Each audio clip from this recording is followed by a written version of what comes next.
அனைவருக்கும் வணக்கம். சில வாரங்களாக நம்ம தோட்டத்துக்கு நிறைய பேர் வந்து பார்த்துட்டு போயிட்டுருக்காங்க.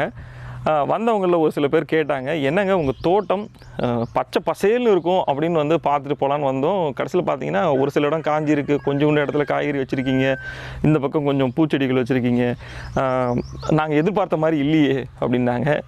எனக்கும் அந்த மாதிரி தோட்டம் ஆரம்பிக்கும் பொழுது நிறைய எதிர்பார்ப்புகள் இருந்தது. அதில் ஒரு சில எதிர்பார்ப்புகள் நான் நினச்ச மாதிரியே அமைஞ்சிருந்தது. சில விஷயங்கள் நான் எதிர்பார்த்த மாதிரி அமையலை. என்னென்ன விஷயங்கள் அப்படிங்கிறத பற்றி கொஞ்சம் இந்த பதிவில் விரிவாக பார்க்கலாம். சில விஷயங்கள் நான் எதிர்பார்த்த மாதிரி இல்லாததை எப்படி எனக்கு தகுந்த மாதிரி மாற்றிக்கிட்டேன் அப்படிங்கிறத பற்றியும், கூடவே நம்ம தோட்டத்தை பற்றி ஒரு சின்ன அப்டேட்டும் இந்த பதிவில் பார்க்கலாம். இந்த இடம் நான் முதல்ல வாங்கும் பொழுது பார்த்திங்கன்னா அந்த இடத்த ஓட்டி வச்சுருந்தாங்க. முதல் நாள் வந்த பொழுது ரொம்ப நல்லா புழுதியாக ஓட்டி வச்சுருந்தாங்க. அது பார்க்கும்போதே சந்தோஷமாக இருந்தது. ஒரு 20 நாள் கழித்து இந்த இடத்த பார்க்க திரும்ப வரும்பொழுது பார்த்திங்கன்னா முழுவதுமாகவே களைகளாகவே இருந்தது. நம்ம தோட்டம் ஆரம்பித்தது வந்து மாடி தோட்டம் அனுபவத்தில் தான் வந்து இந்த தோட்டமே நான் ஆரம்பித்தேன். மாடி தோட்டத்தில் களைகள்ங்கிற ஒரு வார்த்தையை வந்து நிறைய பேர் வந்து கேள்விப்பட்டிருக்கவே மாட்டீங்க. ஆனால் இந்த தோட்டம் நான் பண்ணும்பொழுது, காய்கறிகள் பண்ணும்பொழுது அவ்வளோ ஒரு களைகள் இருந்தது. இந்த களைகளோட போராடவே முடியல. ஆரம்பத்தில் நம்ம மல்ச்சிங் ஷீட்டு பயன்படுத்தினோம். அதுக்கப்புறம் இயற்கை முறை மூடாக்கு முறைகளான வைக்கோல் போட்டோம். அப்புறம் கொஞ்சம் கரும்பு சக்கைகள் கொண்டு வந்து போட்டிருந்தேன். இந்த மாதிரி பல முயற்சி செஞ்சோம்.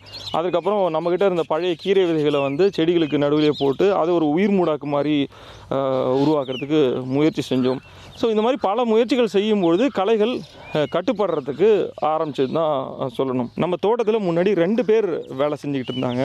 அந்த 2 பேர் வந்து இந்த 36 சென்ட்டில் காலையில் 9:30 மணிலேருந்து மத்தியானம் 12:30 மணி வரையும் களை எடுக்கிறது தான் அவங்களுடைய முக்கியமான வேலையாக இருக்கும். தொடர்ச்சியாக பயிர் பண்ணிக்கிட்டே இருந்தோம்.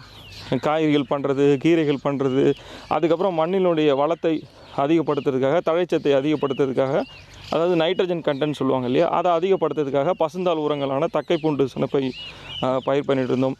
இன்னும் சில நண்பர்கள் என்ன சொல்லியிருந்தாங்கன்னா, கொள்ளு விதைங்க, கோரை கண்டிப்பாக போயிடும் அப்படின்னு சொல்லியிருந்தாங்க. அதனால் கொள்ளு விதைச்சோம். ஓரளவு கோரை புல் வந்து கட்டுப்பட்டு இருந்தது. களைக்கு முக்கியமான தேவைங்கிறதே தண்ணீரும் சூரிய வெளிச்சம் தான். சூரிய வெளிச்சத்தை நம்மளால் தடுக்க முடியாது. ஆனால் தண்ணீர் கொடுக்கறத வந்து சொட்டு நீர் பாசனம் மூலமாக கொடுக்கறத ஆரம்பித்த போது களைகளுடைய ஆதிக்கம் கொஞ்சம் கொஞ்சமாக குறைய ஆரம்பிச்சது. இந்த மாதிரி முறைகளை பயன்படுத்தி தான் நம்ம வந்து களைகளை கட்டுப்படுத்த ஆரம்பித்தோம். களைகள் வருது ஒரு தோட்டத்தில் அப்படிங்கும்போது ஒவ்வொரு களையும் ஏதோ ஒரு சத்து குறைபாட்டை உணர்த்துவதற்காக தான் வருதுன்னு சொல்கிறாங்க. அது எனக்கு எந்தளவு அதில் உண்மை இருக்குன்றது எனக்கு தெரியல. பேரே தெரியாத நிறைய மூலிகை கீரைகள் அந்த களை செடிகளில் இருக்குது. அதனால் களைகளை முற்றிலுமாக அந்த தோட்டத்தை விட்டு அகற்றுறதுங்கிறது ரொம்ப ஒரு தவறான செயல். இப்போ நீங்கள் பக்கத்தில் இருக்கிற அந்த ஊர்க்காரங்கிட்டலாம் கேட்டிங்கன்னா அவங்க ஒரு 80 ரூபாய்க்கு ஏதோ ஒரு மருந்து சொல்கிறாங்க, களைக்கொல்லி இருக்குது, அதை அடிச்சிங்கன்னா களைகள் போயிடும் அப்படிங்கிறாங்க. அதை மாதிரி செய்யாமல் களைகளை கட்டுப்படுத்தி நம்ம தோட்டத்தை வச்சுக்கிறங்கிற அந்த எதிர்பார்ப்போடு தான் நீங்கள் அந்த தோட்டம் அமைக்கவே உள்ளே வரணுங்கிறது என்னுடைய ஒரு சின்ன ஒரு தகவல் கூட வச்சுக்கோங்களேன். 2வது விஷயம், இந்த தோட்டம் அமைக்கும்போது வேலை செய்கிறதுக்கு எனக்கு ஆள் உடனே கிடச்சிருவாங்க, நான் ரொம்ப எளிமையாக பராமரிச்சிடலாம் அப்படின்னு நினச்சேன். கூட்டுப்பண்ணை முறையில் ஏற்கனவே இங்கே விவசாயம் செஞ்சிகிட்டு இருக்காங்க.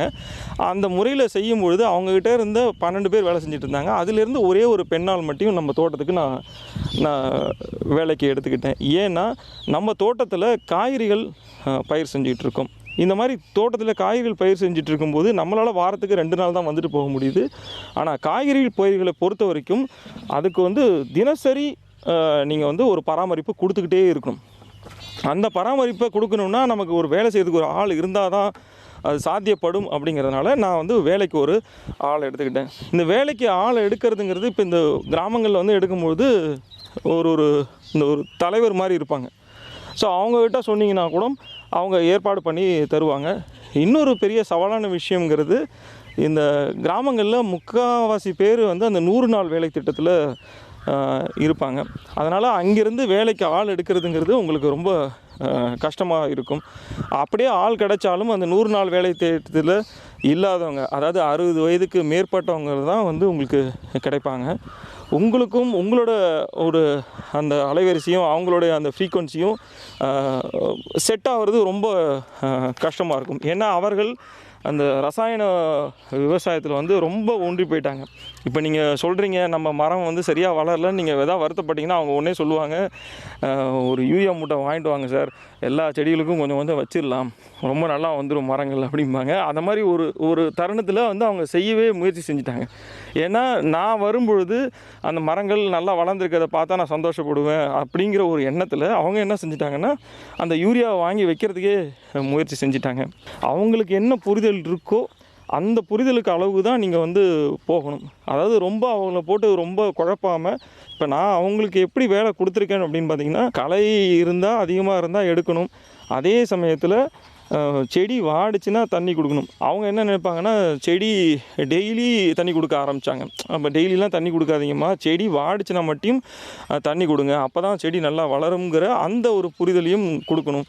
அதுக்கப்புறம் வெளியிலேருந்து நம்ம தோட்டத்துக்குள்ளே எந்த பொருட்களும் உள்ளே வரக்கூடாதுமா, யூரியாவோ எதுவுமே வரக்கூடாது, நம்மக்கிட்ட இருக்கிற அந்த பக்கத்தில் இருக்கிற மாடுகள் அந்த சாணம் கோமியத்தை வச்சு தான் நம்ம வந்து இங்கே பண்ணையை நடத்தணும், வேறு எதுவும் போடக்கூடாது அப்படின்னு சொல்லி கொஞ்சம் கொஞ்சமாக அவங்கக்கிட்ட புரிய வைக்கும் பொழுது தான் அவங்களுக்கு வந்து அந்த விஷயமே புரிய ஆரம்பிக்குது. அந்த டிரான்சிஷன், அந்த புரிதல் வந்து வர்றதுக்கு கொஞ்சம் நாள் ஆகும்.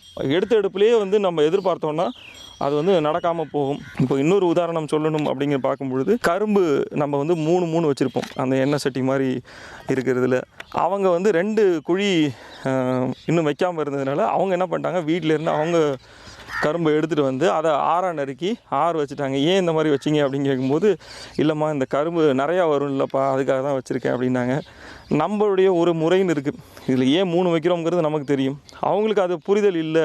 நிறையா வச்சா நிறையா வருங்கிற ஒரு புரிதலில் வந்து அவங்க அதிகமாக வைக்கிறாங்க. அவங்களுடைய நோக்கம் நல்லா இருக்குது, ஆனால் அந்த முறை தவறாக இருக்குது. அந்த முறையை வந்து நமக்கு அவங்க பொறுமையாக நம்ம அவங்களுக்கு புரிய வைக்கும்பொழுது தான் இது வந்து கொஞ்சம் சாத்தியப்படக்கூடிய ஒரு விஷயமாக இருக்கும்.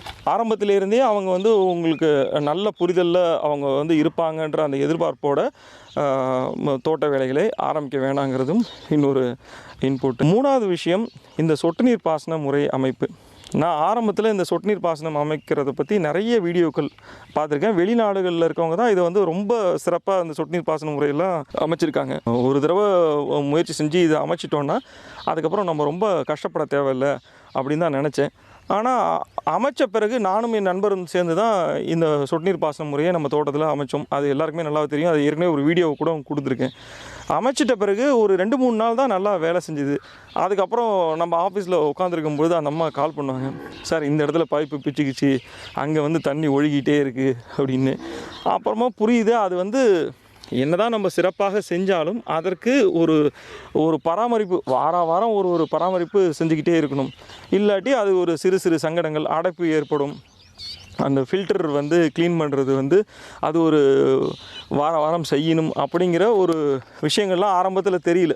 போட்டால் நல்லா ஈஸியாக தண்ணி பாய்ச்சிடலாம்ங்கிற ஒரு எதிர்பார்ப்பு மட்டும்தான் எங்கிட்ட இருந்ததே தவிர, அதுக்கு வாரம் ஒரு கொஞ்சம் மெனக்கடல்கள் இருக்குது அப்படிங்கிறது நமக்கு ஆரம்பத்தில் தெரியல. அடிக்கடி வர முடியாதனால நான் என்ன பண்ணிட்டேன்னா, அந்த வேலை செய்கிற சகுந்தலாமாக்கே கொஞ்சம் பழக்கப்படுத்திட்டேன், எப்படி இதை மாற்றணும் அப்படின்ட்டு. அவங்களுக்கு தெரிஞ்ச அளவில் செய்வாங்க. என்ன அப்படின்னு பார்த்தீங்கன்னா, இப்போ ஒரு 20 mm கார்க்கு போடுற இடத்துல அவங்க கையில் கிடச்சா அந்த 16 mm கார்க்கை போட்டு வச்சுருவாங்க. தண்ணி ஒழுகிட்டு தான் இருக்கும். அதை நம்ம வரும்பொழுது அதை சரியாக செயல்படுத்தணும். அந்த மாதிரி சொட்டு நீர் பாசனம் அமைச்சிட்டா ரொம்ப எளிமையாக தண்ணீர் கொடுத்துட முடியுங்கிற அந்த எதிர்பார்ப்பு வேண்டாம். அதுக்கு வாரம் ஒரு பராமரிப்பு செய்யணுங்கிற அந்த விஷயத்தையும் ஞாபகத்தில் வச்சுக்கோங்க. 4வது விஷயம், நிறைய பேருடைய ஆசை தன்னுடைய பண்ணை நிலத்தில் அழகான ஒரு வீடு கட்டணும், குடிசை வீடு கட்டணும், அதில் இருக்கணும் அப்படிங்கிற ஒரு ஆசை, ஒரு எதிர்பார்ப்பு இருக்கும். அதில் போனால் ரொம்ப சந்தோஷமாக இருக்கும் நமக்கு அப்படின்னு. கண்டிப்பாக அதில் வந்தீங்கன்னா அவ்வளோ சந்தோஷமாக இருக்கும், ரொம்ப சந்தோஷமாக இருக்கும். ஆனால் அதில் ஒரு சின்ன சிக்கலும் இருக்குது. இப்போ நாங்கள் குடிசை மாதிரி போட்டிருக்கோம். இரவு நேரங்களில் இங்கே தூங்கும்பொழுது பூச்சிகளுடைய தொந்தரவு ரொம்ப அதிகமாக இருக்கும். நம்ம ஒரு 20-25 வருஷமாக நல்லா ரூம்லேயும் ஏசி ரூம்லேயும் படுத்துட்டு இங்கே வந்து தூங்கும்பொழுது அந்த பூச்சிகளுடைய தொந்தரவு ஜாஸ்தியாகவே இருக்கும். இந்த குடிசை மாதிரி போடாமல் ஒரு கான்க்ரீட்டில் கட்டியிருந்தால் அந்த பூச்சிகளுடைய தொந்தரவு ஜாஸ்தியாக இருக்காதுன்னு நினைக்கிறேன். இன்னொன்று, இந்த ஒரு சின்ன இண்டிகேட்டர் லேம்ப் தான் இருக்கும் அந்த எலக்ட்ரிக்கல் போர்டில். அந்த வெளிச்சத்துக்கு கிட்டத்தட்ட ஒரு 100-150 பூச்சிகள் வரும். செல்ஃபோன் ஆன் பண்ணிங்கன்னா அதில் ஒரு 200 பூச்சி வந்து உட்காரும். எனக்கு இப்போ அது பழக்கமாயிடுச்சு. நீங்கள் வீடு கட்டும்போது கொஞ்சம் யோசித்து கட்டுங்க. இன்னொரு விஷயம், இங்கே பாம்புகளுடைய நடமாட்டம் ரொம்ப ரொம்ப அதிகமாக இருக்கும். பாம்புகள் இருந்ததுன்னா அங்கே ஒரு நல்ல ஒரு சூழல் நிலவுது அப்படிங்கிறது இருக்கும். ஏன்னா அந்த ஈகோ சிஸ்டம் அப்போ தான் மெயின்டைன் ஆகுதுங்கிறது அர்த்தம். பாம்புகளை விரட்டவும் முடியாது. பாம்புகள்கிட்டேருந்து நம்மளை எப்படி பாதுகாக்குங்கிற முறைகளை வந்து கண்டிப்பாக தெரிஞ்சுக்கோங்க. சிரியானங்கைன்னு ஒரு செடி வச்சிங்கன்னா பாம்புகள் வராதுன்னாங்க. நாங்கள் சிரியானங்கை செடிகள்லாம் வச்சோம். அந்த சிரியானங்கை செடி மேலேயே பாம்பு ஏறி போயிட்டுருக்கு. ஸோ அதுக்கப்புறம் அது அந்த ஒரு எதிர்பார்ப்பு பொய்த்து போயிடுச்சுன்னு தான் சொல்லணும். இப்போ நாங்கள் அதனால் நடமாடுறதுனால இந்த பூட்டு போட்டு தான் நடமாடுறோம். விவசாய நிலத்தில் செருப்பு போட்டு நடக்கக்கூடாதுன்னு சொல்லுவாங்க. பட் நம்மளை பாம்புகள்கிட்டேருந்து தற்காத்து கொள்றதுக்காக நாங்கள் பூட்டு போட்டு தான் நடந்துகிட்ருக்கோம். இன்னும் சில நண்பர்கள் கமெண்ட் செக்ஷனில் சொல்லியிருந்தாங்க, ரப்பர் ஷூஸ் போட்டுக்கோங்க, பாம்பு கடித்தாலும் ஒரு பிரச்சனையும் வராது அப்படின்னாங்க. ஒரு சில மருந்துகளும் மருத்துவர்களுடைய ஆலோசனை பேரில் வாங்கலாம் அப்படின்னு முடிவு பண்ணியிருக்கோம். அது சம்மந்தமான தகவல்களையும் திரட்டிகிட்டு இருக்கேன். ஏன்னா நம்மக்கிட்ட வேலை செய்கிற சகுந்தலமாக இங்கே தனியாக தான் வேலை செஞ்சிட்ருக்காங்க. வார இறுதியில் மட்டும்தான் நம்மளால் வர முடியுது. ஏதாவது ஒரு அவசரங்கிறதுக்காக தான் நம்ம இந்த மாதிரி மருந்துகளையும் வாங்கி வைக்கலாம்னு முடிவு பண்ணியிருக்கோம். ஸோ விவசாய பூமியில் போய் நைட்டு தங்கிறது வந்து ஒரு ரெசார்ட்டில் ஸ்டே பண்ணுற மாதிரி கிடையாது. அதுக்கு கொஞ்சம் அந்த எதிர்பார்ப்புகளையும் கொஞ்சம் குறைச்சிக்கோங்க. அடுத்த வாரம் இன்னும் சில விஷயங்கள் நான் எதிர்பார்த்து வந்தது இங்கே எப்படி நடந்துகிட்ருக்குன்றதை பற்றி பார்க்கலாம். தோட்டத்தை பற்றி ஒரு சின்ன அப்டேட்டும் கொடுத்துடலாம் அப்படின்ட்டு இந்த வாரம் ஈஷா நர்சரிக்கு போயிருந்தேன். டிம்பர் மரக்கன்றுகள் கொஞ்சம் வாங்கிட்டு, அதே சமயத்தில் நம்ம சீட்லிங் ட்ரேயில் போட்டிருந்த பப்பாளி செடிகள் சரியாகவே வரல. அதனால் இங்கே பப்பாளி செடிகள் நிறையா இருந்ததுனால அதையும் வாங்கிக்கிட்டேன். ஒரு 25 பப்பாளி கன்றுகள் வாங்கியிருந்தேன். நாட்டு செம்பருத்தி 5 கன்றுகள் வாங்கியிருந்தேன். அப்புறம் கருமருது, தேக்கு போன்ற மரங்களும் வாங்கியிருக்கோம். இதில் அதில் 12 பப்பாளி மட்டும் நம்ம தோட்டத்தில் வச்சுருக்கேன். அன்றைக்கி நான் தோட்டத்துக்கு போயிருந்தப்போ சகுந்தலமாவும் விடுப்பில் இருந்தாங்க. வேறு யாரும் உதவி செய்கிறதுக்கும் நண்பர்கள் யாரும் வரல. அதனால் நானே பொறுமையாக ஒவ்வொரு குழியாக 12 இதுலேயும் கொஞ்சம் பாதி அளவு போட்டு, அதுக்கப்புறம் அங்கேருந்த மேல் மண்ணை தூக்கி போட்டு பப்பாளி கன்றுகள்லாம் வச்சுட்டு அங்கே அதுக்கு நீர் கொடுத்துட்டேன். 12 கன்றுகள் வச்சுருக்கோம். எல்லாமே ஒரே ரகம்தான், நாட்டு ரகம். 12 பப்பாளி கன்றுகள் வச்சுருக்கேன். சில நண்பர்கள் கேட்டிருந்தாங்க, என்னென்ன வாழை மரங்கள் வகைகள் வச்சுருக்கீங்க அப்படின்னு கேட்டிருந்தாங்க. ரஸ்தாளி வச்சுருக்கேன், பூவம்பழம் வச்சுருக்கேன், மொந்தன், அடுக்கு மொந்தன், செவ்வாழை, பேயம்பழம், அப்புறம் கற்பூரவள்ளி, அப்புறம் வாழைக்காயில் ஒரு 2-3 வகைகள் வச்சுருக்கேன்.